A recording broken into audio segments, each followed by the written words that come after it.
Hello, welcome everybody. This is the ASIF channel. My name is Chief Agunze Ikopu, a former president of Akikenga, which is the foremost Igbo think tank association. What is this all about? Well, it's about the pristine Igbo culture in all its beauty and sophistry. And we shall be discussing it, bearing in mind that culture is dynamic. And by the time we go through all the topics of discourse, I believe we would all have learned a lesson or two from it that will be befitting both to the older and younger generations. Please feel free to join and let's have your opinion as we showcase the wonderful Igbo culture to the global community. Joining me today is my beautiful daughter. I actually have two. They're both ausgezeichnet, that's what the Germans will say. Exceptionally beautiful.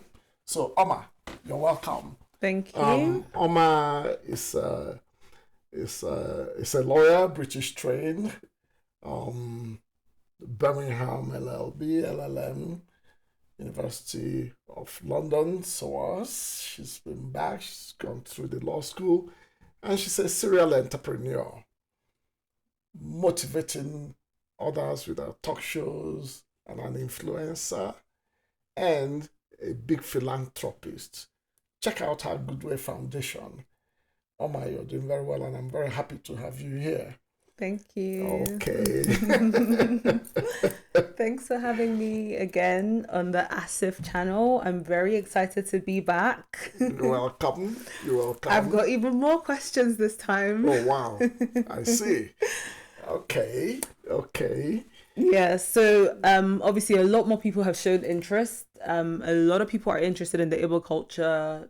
Igbo people, non-Igbo people, non-Nigerians even, they want to know more, they want to learn more. Okay. And so I took to my Instagram and Snapchat channels to ask the audience once again what topics they wanted to learn about, what topics they wanted to discuss, and, just get a bit more insight into topics of funerals.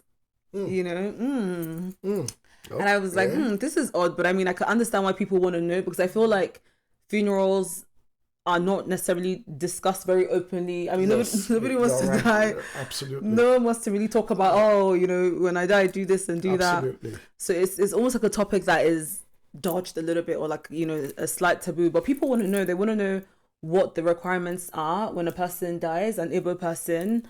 Are there certain things that they have to do? Is there certain protocols that have to be followed? A lot of people also showed interest in the way that widows are treated when their husbands die.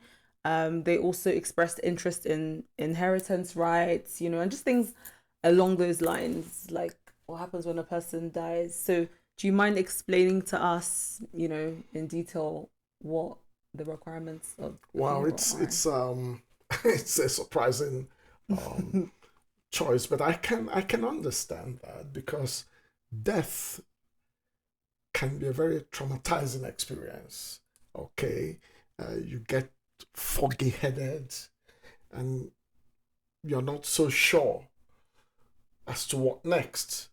But the shocking part of it is that formalities just go on. Vendors are there and are not necessarily empathizing with you, but then they know they have services to offer. So, despite that trauma,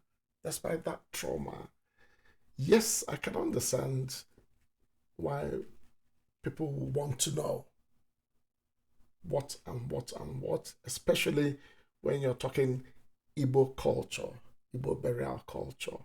Now, let's narrow it down a bit. We'll be focusing on the Igbo Christian burial culture because there's the other one, which I know about, and that's for what you call the heathens, which used to be the primordial way of burial. But I'm sure those wanting to know are more inclined towards the Christian burial. It's a bit of a checklist. That's the way I'm going to put it. It's a bit of a checklist, thinking about it now. So, sadly, your loved one, father, mother, sister, whatever, passes on. On a hospital bed or wherever, at home, wherever, it's not going to stay in that position. The first necessary thing, therefore, is to appreciate the fact that that person has to end up in a morgue. It's a serious arrangement, and you pay for it. And they take in the body, preserve it, and the next thing is, depending on where, that body might need to be moved closer to the burial place. So if you died, if it's in Nigeria and it's in Lagos, you need to move the body back home to the east, to the southeast, or wherever. If it's in the United States, that's a very expensive movement. But people do afford that movement. It's very expensive, but they want to be buried in their native home. Okay, and so just quickly to sorry to interrupt, but if a husband dies, let's say in another country or another location, should he be taken back to his father's village, or can the wife bury him where she chooses? Most people will prefer to be buried back in their village home. Most people. It's very rare for people to opt to be buried in outside extant locations. And when that has to take place, they usually will state it. Okay, look, I don't take it anywhere, bury me right here. Okay, and stuff like that. We talk of burial, it's not our culture to cremate and have ashes put in an urn. No, that's not our culture. So let's look at the situation where you have to bury the person back in Igbo land, in Nigeria. So whichever way, you need to therefore, after all the initial mortuary sorting out, you need to inform formally the family in question, in which case, again, you have the formal notification to Umunna, that's the siblings, the nucleus family, and the extant family. Umunna, people related from a primary source. Okay, in Igbo cosmology, that's very important. You notify, and it's a very structured system, which I encourage every person listening to please find out the name of his or her Umunna and identify with them. And you should register with them, because when these things happen, then you will see their essence. And as a matter of fact, you want to bury back home. Now, let me tell you, you notify your Umunna, you notify your mother's people. That's Ndi Nna Ochie. These things are respectfully done. And in some cases, it's not just a verbal notification. You got to take a bottle of drink to notify them that their daughter is gone, and so on and so forth. So you mark that as number 2. So proper official notification. Very important. Thereafter, they will all come together and agree as to burial dates, choices of dates.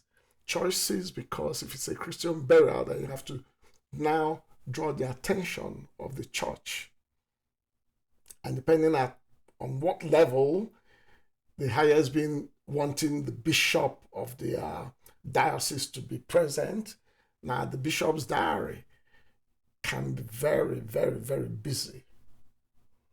So the vicar of your local church will contact the bishop and all of that. But if it's that's not going to be, it doesn't matter. You still have the final clearance of date from the vicar of your church. Now, would it simply mean that they'll welcome you both at the Umunna level or church level? My dear, the answer is no. Why? Because you have to be a registered member. You have to pay up your dues. If you're old enough and you are in debt, they'll tot up your years of indebtedness. And you have to sort it out. Otherwise, they can have a disruptive effect on your day of burial. They'll embarrass you. Wow, really? Especially the women. Those daughters married out, the Umu can embarrass you. So you best get to know about your family, Umunna and Umu Ada. Best get to know how you register with them.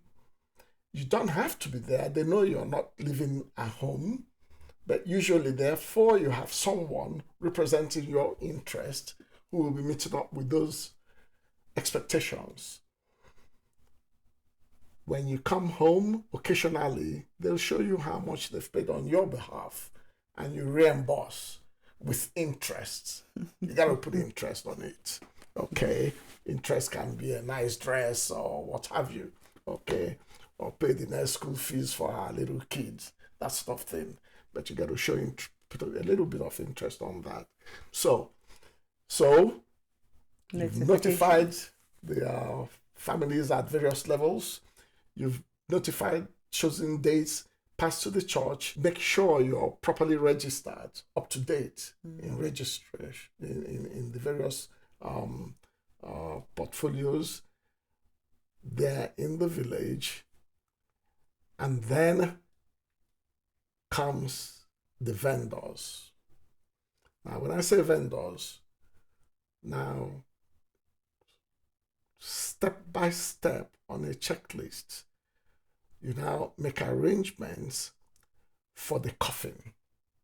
Okay, there are now many vendors seeing to this sort of thing, but you have to start off early because it's not there for you, it's not over the counter.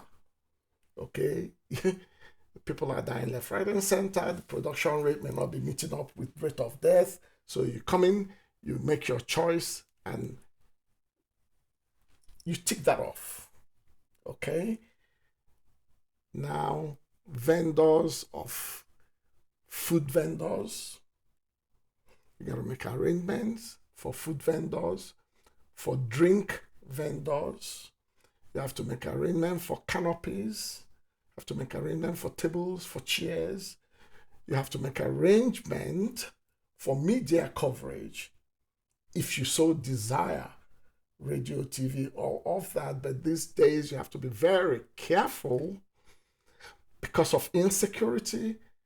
The louder the broadcast, the more you're also notifying the criminals as to where a top shot is going to be buried. So people downplay on that a bit these days because of security.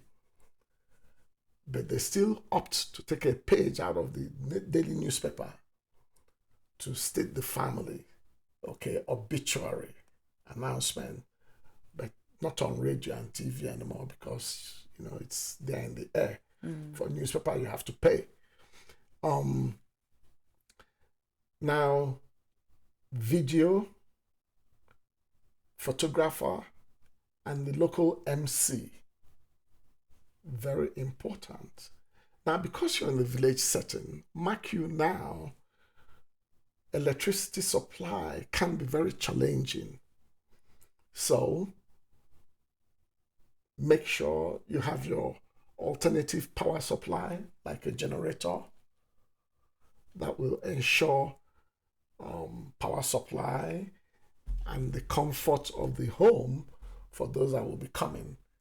Okay, and all other amenities you run with electricity, your phone, telephones, and what have you. So basically, it's a party, basically, like a celebration or an entertainment, you know, type situation. So what you would do to entertain people anywhere else, the same applies. Except that the mood is different, because you'll find that whereas the party part may leave you excited and happy, the time frame for this whole thing, start to finish, usually falls within 0 to 4-5 weeks. It can be very exasperating.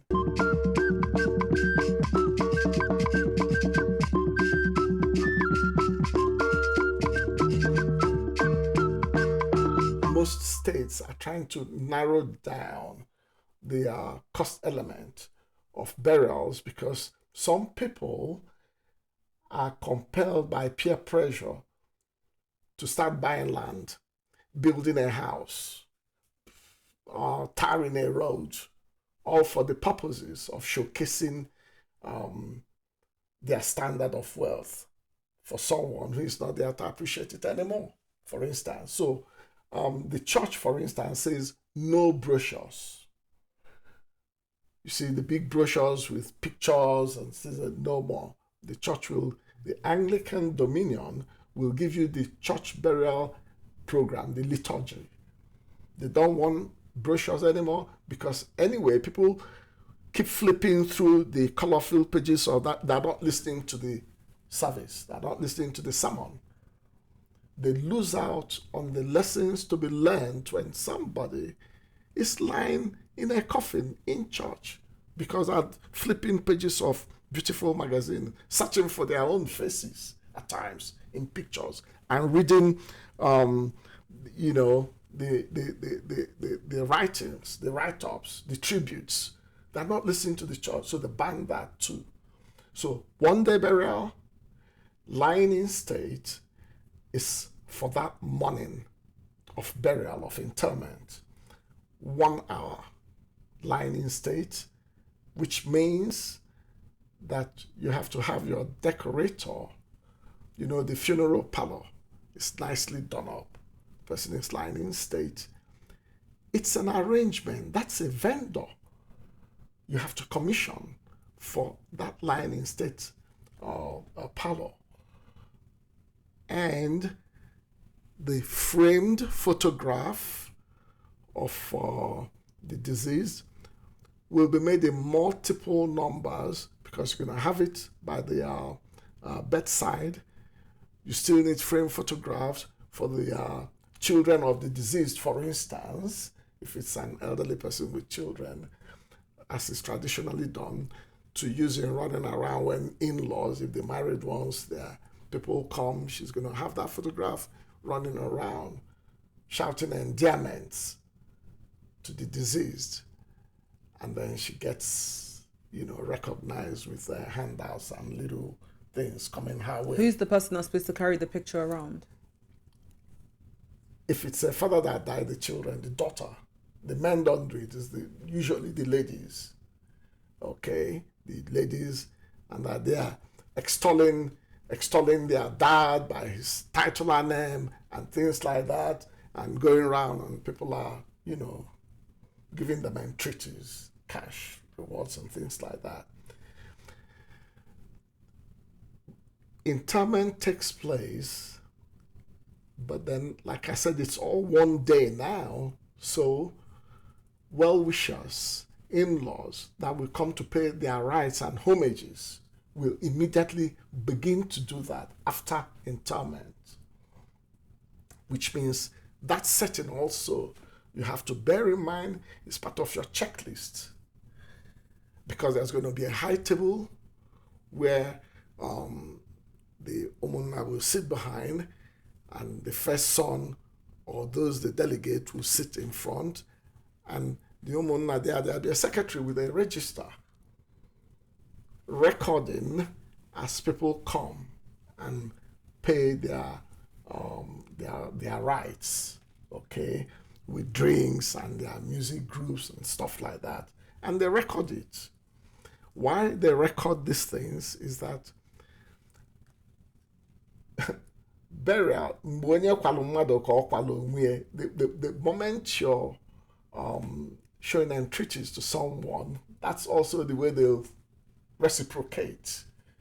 Okay, so they record you, they know how you came, and they're duty bound to reciprocate when time comes. Now, so much, but there's a cultural aspect of, say, dance groups or even masquerades coming. Now, you got to be prepared for all that, because when such groups come, depending on how they come, you always will give them something in return. A masquerade comes, the masquerade gets a goat, for instance. So you got to have all these things ready. No surprises at all. No surprises. So do you organize the masquerades to come, or, do the guests send the guests come, and you don't organize. Okay. It's the guests that will come. Okay? It's the guests that will come. So they bring masquerades? If they do, yes, then the masquerade gets a goat. From the family? Oh, yeah, sure. Absolutely. Okay, if somebody gives you a cow, it gets a goat. So if somebody gives the family a cow, you give them back a goat? That is correct. That is correct. But if you're mourning, why are you giving people gifts? Why are they giving you? Because you're mourning and you're sad. So depending on the quantum of the gift, so massive things attract some appreciation. And that's what it is. That's how it is. And usually those that come bringing nothing but their little cartons of this and that, that's the very thing that is used to entertain them. Do you understand? So you're going to bring a crate of mineral, and then you sit down and say, oh, can I have a VSOP Hennessy? They say, drink your Fanta. I'm having no Hennessy. You understand? Yes. So, please note here again that depending on the level, societal level of the dead, he or she invariably, as it's the case with Igbos, may well belong to various associations. So you need to know the associations that will impact at the funeral. You need to note them down. Every single one of them. There are the church groups, there are the Umunna groups, and what have you. But you need to make a clear listing of all those you expect at the function, and have canopies marked with their names, identified canopies, unless you want to have an event center, but even at that, an event tent, even at that, it's still a controlled sitting. Okay, but when it's open and you have these canopies, they are marked. So you need to have a clear understanding and listing of your expected guests, and provide all these canopies marked for them. Okay, and what may shock people, they take it for granted, and it can be a bit embarrassing, and that is determining exactly where the burial spot will be. These days in most villages, we don't have burial ground, cemeteries. So the tendency is they bury in the compound, okay? And it's not arbitrary where that grave will be. It's not an arbitrary choice. So it's either some people earmark where they want to be buried in the compound, but if that doesn't take place, then the Umunna will assist in marking a spot, okay, for very many reasons' sake. Okay, so it's not arbitrary. Now, part of the Umunna rule is they dig the grave, but these days you can contract that out to the funeral vendors. Okay, it's part of what they now offer as a service. And they have mechanical devices to lower the coffin. Otherwise, it's the female rapper, the judge, tied or use stronger ropes, position to lower the coffin. Okay, and then the covering of the grave. All these aspects may sound remarkable, but the truth is, it's part of the checklist. So if you understand these things, all of the checklistings, then you are less torn apart, because it's clear to you what you need to do at any point in time not to be embarrassed. And a coffin, I have gone to funerals, burials, where the coffin did not fit the grave. It's 1 inch too long. And the alarming attempt to force the coffin into the grave results in a tilt, which at times gets people running helter-skelter. So these things I have seen, and so there's nothing wrong in saying, what's the dimension of the coffin? Out to out dimension, and width, out to out, and then ensuring that the grave dig is wider in length and width. Then the coffin goes in seamlessly. These are matter of details. So, traumatized or not, these things are worth knowing. This is the truth. And also, the food vendors, there's the you say, it's like a party. Okay, great. But what sort of party? Because there's the Western vendors kind of entertainment, but then you have what we call the agony women, those behind the house cooking all night, working out that various shades of soup, okay, and what have you.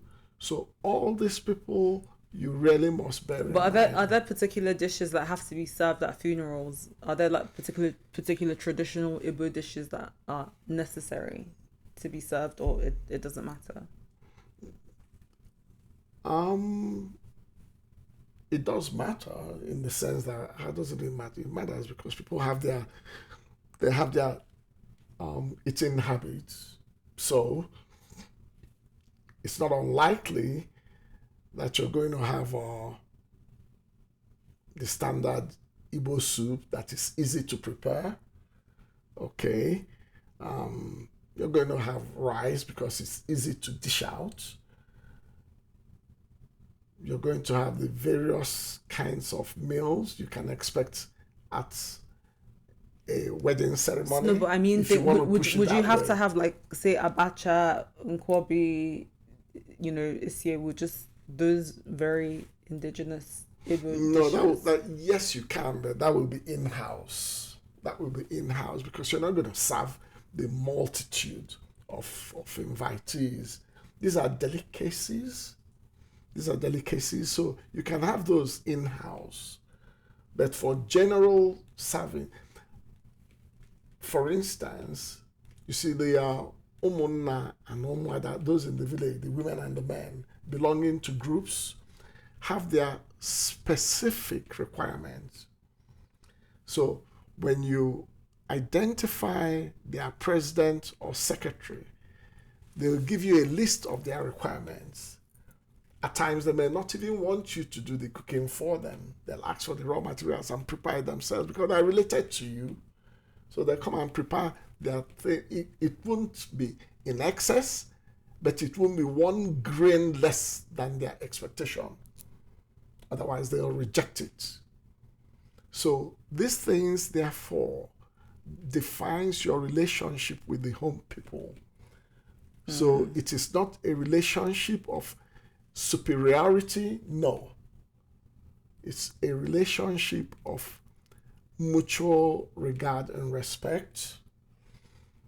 Now you get to know, you see them at Christmas, and that's all you see. That's all. No. They go beyond that. So you get to know these things, and they will be of tremendous assistance.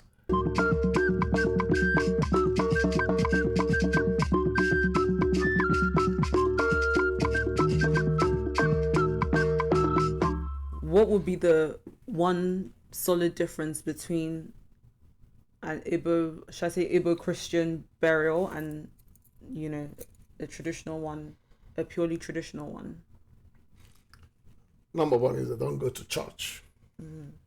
So the whole aspect of church, vicar, bishop, and all that, the laity, and you have to mark that thing can be very expensive at times, because these days it's a little bit mercantilist, because the church will tell you the number of officiating priests, and depending on their hierarchy, you have to remunerate them, and it can be expensive.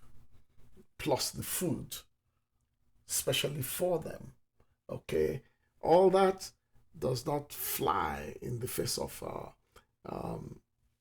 a hidden burial. And they bury themselves within 24 hours. There's no 2 days or 3 days, because they don't have time for rigor to set in. No. So the person is still supposedly sold inside 24 hours. Okay, and in the Demili area, they do what we call unsopo. So the person is folded up so that it's like a ball. They wrap it up and it's a ball. You have a coffin, casket, they have a ball, okay? Like a fetus, that's the position. You're back to the womb. You're back to the womb. You're back to conception. So that's them. And they wrap you up, and they don't just put you right down with Dixie's feet. They do a bit of a tunnel. Okay? So you can't dig straight and find the body, no. So they zigzag it a bit, and that's it. And they bury.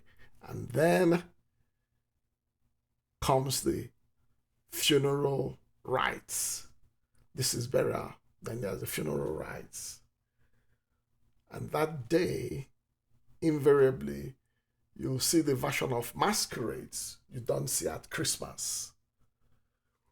And it pays you not to stand in their way.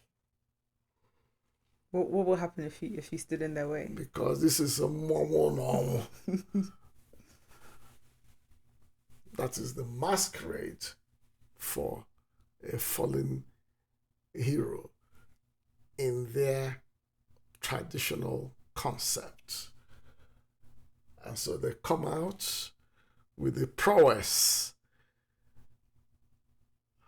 the Europeans tried to squelch.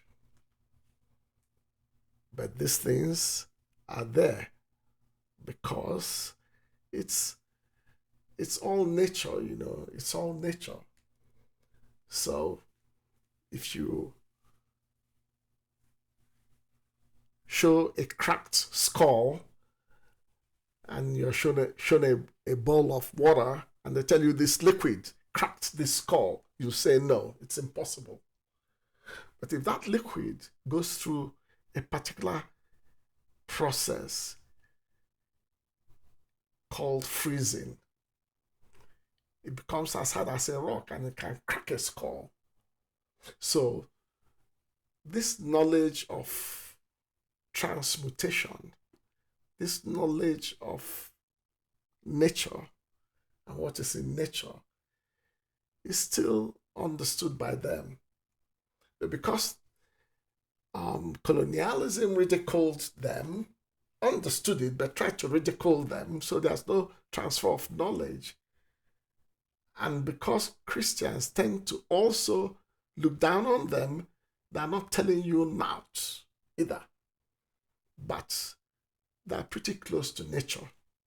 So they perform magic, basically. I don't know what is magic. But that's it. They do spiritual things. Oh, yeah, well, spiritual in the sense that it's like magic to you. But it's very, very, very, very normal to them. So that's the way they celebrate their day. They don't go hurting anybody. No, not at all. Not at all. But you will see them showcase the original Igbo dances and masquerades which do not present themselves at the Christian festivals, because these are some don't even have a dance group with them. That masquerade can be so old, it takes measured steps to go pay obeisance, and the same way retreats. That particular type, you really, really don't want to be in its way.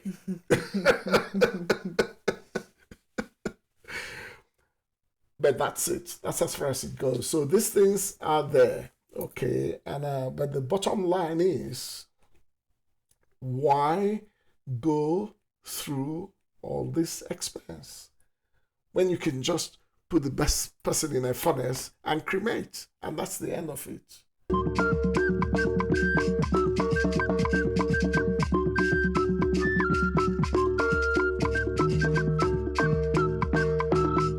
Why all this process? And if you think this is common in the African culture or in the Nigerian various ethnic cultural identities, that's how they do it. No, we are talking what is unique to the Igbos. And the reason is both material and spiritual. Spiritual in the sense that the Igbo cosmogony recognizes that the Igbo dead, Ndimbo, the progenitors, are not as dead as you think. They're intercessors, they see you, they know what is happening, you remember them, you libate to them, and they intercede on your daily behalf. They also need you to be recognizing them. And it is really not an abstract concept. Otherwise, we wouldn't be talking about the saints and their intercessionary powers. So that's what I'm saying, that these things are pretty much known, but have been stymied. Okay, but in the Igbo cosmogony, let me tell you, Oma, the Igbos are unique. Their conduct of affairs, their hustling, this thing you call hustle, entrepreneurial drive, and what have you, is in the Igbo cosmos. You have what we call the endocosmos, which is you become aware of your bio, of yourself, your intuition, your self-awareness. That's the endo, that's the first stage. Then you have the mesocosmos, where it's biopsychosocial, which means you know yourself, but then suddenly you're also aware of your environment. You're now conscious of the fact that there are others beyond you, that can impact on you, and you can impact on them. But you need a mutuality of understanding for you to forge ahead in life. So the whole concept of Umunna comes up. That's how the family unit begins to grow and meet every so often as the first level of communalism. Be your brother's keeper. You watch your brother's back, and vice versa. And that eventually someday we'll talk about Igbo apprenticeship scheme. That's Onyara na Wanye. Do not let your sibling or brethren linger behind. Don't be the only one with a Rolls Royce when every other person is a pedestrian. No, not at all. So as you're progressing, you take them along. And that's how your own safety and happiness will also be guaranteed. So that is the mesocosmos part of the Igbo identity, the Igbo culture. So they don't joke with love thy neighbor as thyself concept. So There's the third and last one. The exocosmos has to do with spiritualism.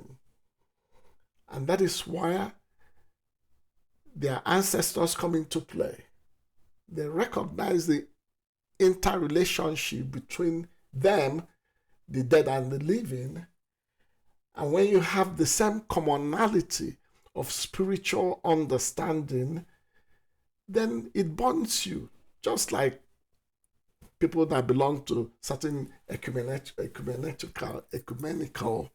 organizations, associations, bond together.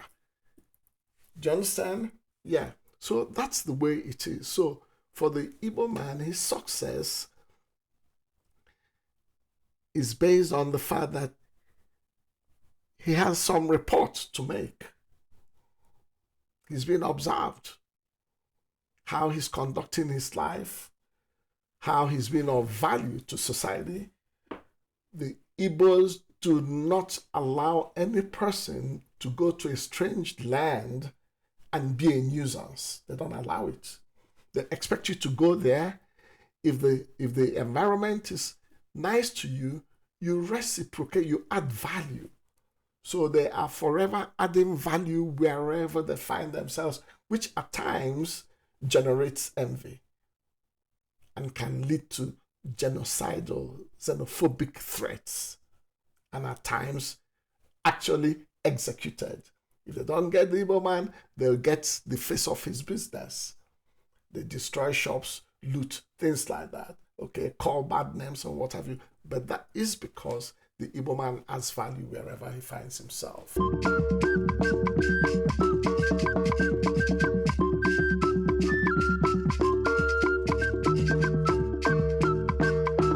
So in that case, obviously being an Igbo woman and understanding that there's some cultural, I don't know, like practices, I should say, when a husband dies, particularly the way that the widow is treated. So I'm not sure if it's like a general Igbo practice or if it's specific to certain areas in Igbo land where a husband dies and the woman has to shave her head, she's kicked out of the house. In some cases, they say she has to marry, like, you know, her husband's sibling. Yeah, but just general like bad treatment of widows. Is that something that is still practiced? Is that a thing? Should we be worried about that? Well, culture is dynamic. Certain practices of the past have long since given way to modernity. And so in most of the refined Igbo communities, these things don't play out anymore. And in fact, in some towns, it's part of the bylaws, okay, protection of the widow. So in Anambra, for instance, in Oba, for instance, everything is optional. You want to shave your hair because you're mourning your darling husband, that's up to you. You don't have to. You want to wear black, that's up to you. You don't have to. You want to spend 1 month at home or not go out for 6 months and all sorts of stuff, that's up to you. So it's been liberalized such that those fears do not exist anymore. Within the context of some widows being deprived of their husbands' material well-being, it's not an Igbo culture thing. It's a human disposition thing. Very sad. So, mean people abound all over the world. So it's not an Igbo thing. But you are talking of rights and things like that. The advice is, look here. This is a woman that has borne your children, or maybe no child, but looked after you and has been very helpful and loyal all the way till you're passing away. Why put that person in a precarious position?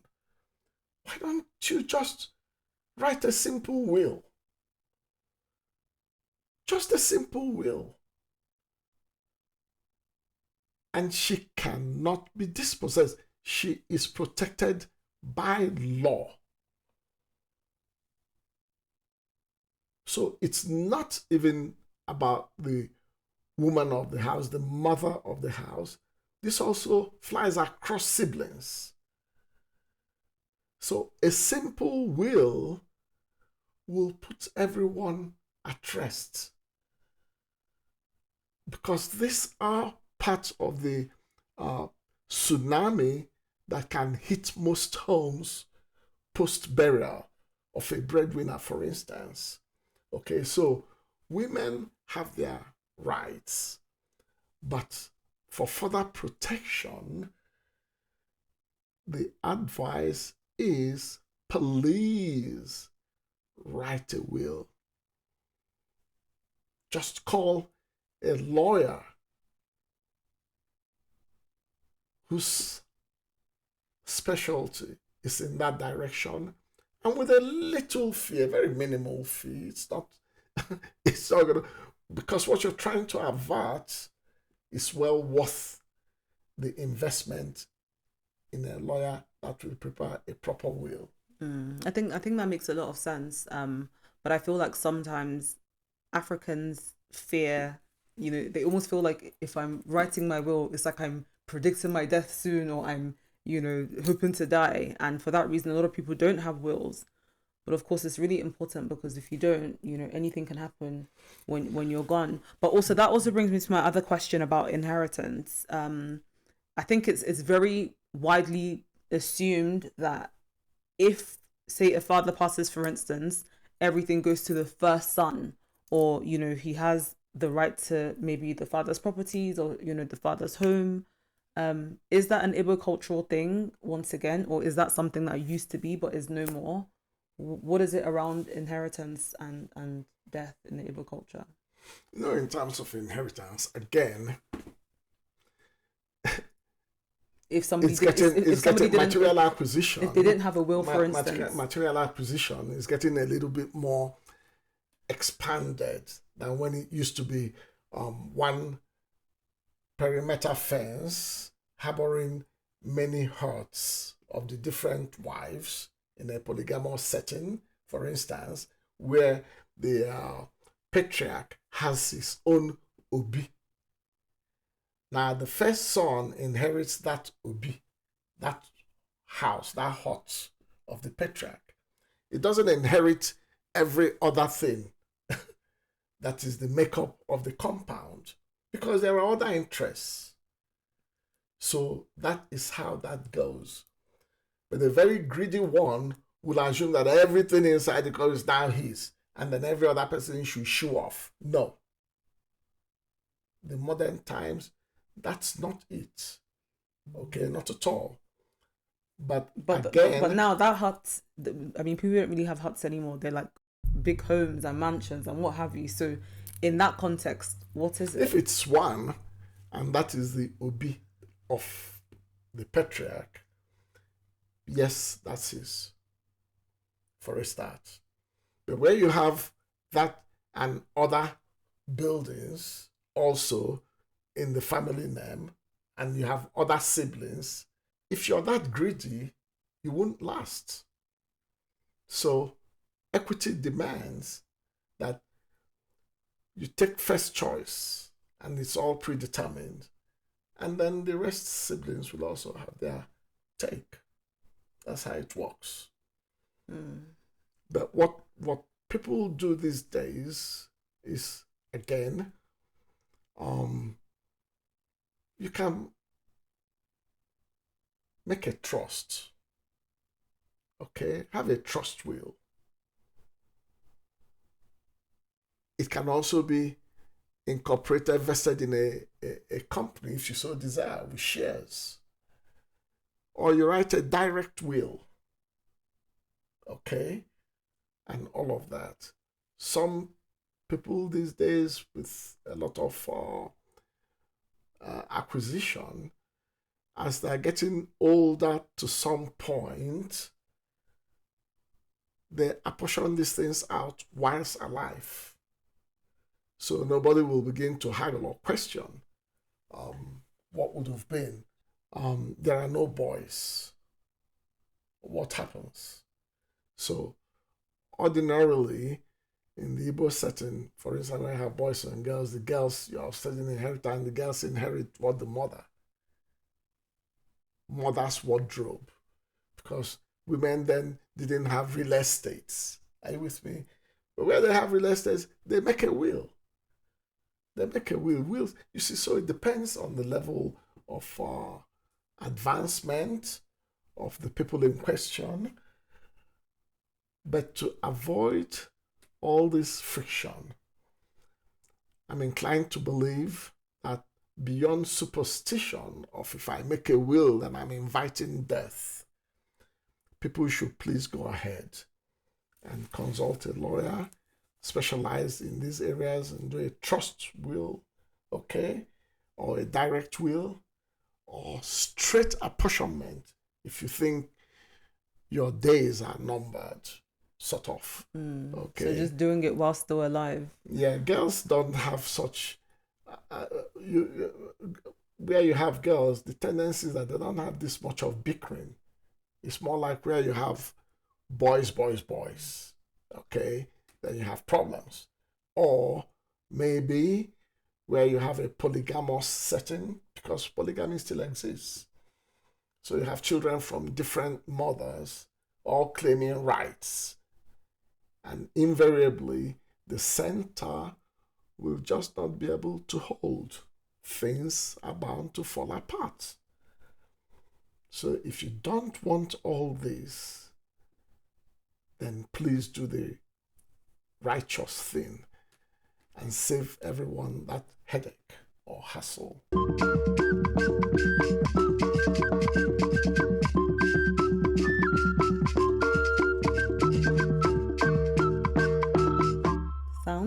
Sounds good. But one last question. Does culture, so where you have legality and you have culture, would you say that legality supersedes culture? What is legality? So for instance, if you have a will or a written legal document stating, what you want to happen, can people, let's say from the village or, family members or just traditional people basically try and say, oh no, by culture, this is what's required? Is it possible for them to try and trump over a written legal document, or does that take superiority over anything cultural? Culture within the context of the Obi, that one house identifiable to the patriarch, if there is a first son who is of sound mind, because you don't say first son whose home is the psychiatric hospital. and you begin to give that first son responsibilities. But if everything ceteris paribus, then that one thing, that one would be that one house of the father. He has the right to move into it. Even if in the father's will he says, "Oh, give it to my last daughter." Okay, now, well, this is, you say, culture and legality. Okay, now, if it's that house is in the village, there is no point disturbing the honest nest. Okay, so that one house is the way it is. Every other thing, legality will take precedence. But if the relationship is such, like I've said, there are relationships that are pretty sour. And it's known to everybody that this son is most useless to the father. It's been an embarrassment. The father can will out his house. And you see, those that will culturally back the son will say, no. He saw it coming. So no surprises at all. No surprises at all. Okay, well, I think that definitely brings me to the end of my questions for this particular segment. Based off of some of the things that we've discussed today, I definitely will want to hear more about the apprenticeship system, even the Biafra. I feel like the Biafran War is something that people are so interested in and want to know more about. It's a topic that isn't really taught in school. It's not really in our history books. So it's almost like it's being swept under the carpet, but it did happen and it's very real. Yes. And I just feel like that's something that we should definitely touch on. Not today, not now, but, just to put it out there. Okay. For future reference. But yeah, thank you, and Dad. Finally, my darling, listen. Let no mistake be made.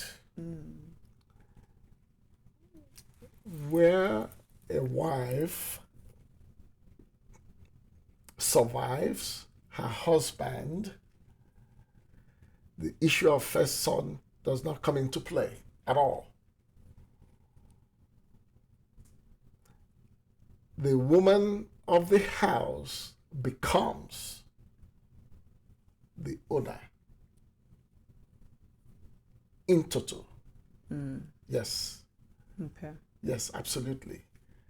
And that goes for every of his acquisition unless stated otherwise. Right. Yeah.